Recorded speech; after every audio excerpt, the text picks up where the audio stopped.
ও আমার একটা হৃৎপিণ্ড, সেটাই আল্লাহ নিয়ে গেছে। পরশুদিন বলছে, বাবা আমার একটা বরখা কিনে দাও। আমার স্যান্ডেলটা দেখেন 3 বছর পুরাতন ছেঁড়া, কিন্তু আমি আমার স্যান্ডেলটা পাল্টাই না, সেলাই করে নেই, কিন্তু আমার বাচ্চাদেরকে আমি কষ্ট পেতে দেই না। শুধু একবার বলছে, বাবা লেচে খাবো। আমার মেয়ের মোবাইলে আমার না হলে 500 ছবি আছে।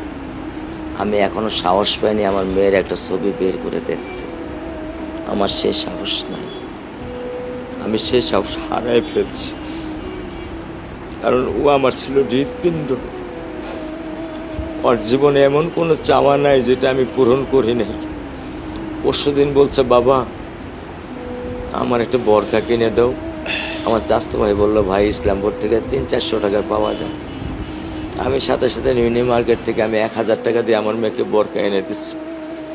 আমি দরিদ্র, ভাঙা বাসায় থাকি, কিন্তু আমার সন্তানদেরকে আমি কখনোই দারিদ্রতার স্বাদ পেতে দেইনি।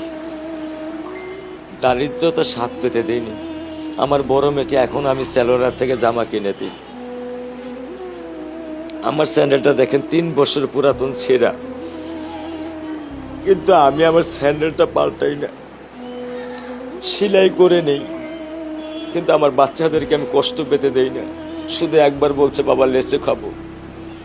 আমি 1 মিনিটও দেরি করিনি, 1 মিনিটও আমি দেরি করিনি। ও আমার একটা হৃৎপিণ্ড, সেটাই আল্লাহ নিয়ে গেছে। আলহামদুলিল্লাহ, শুকরিয়া, আল্লাহ দিছে, আল্লাহ নিয়ে গেছে। আমার কোনো কষ্ট নেই।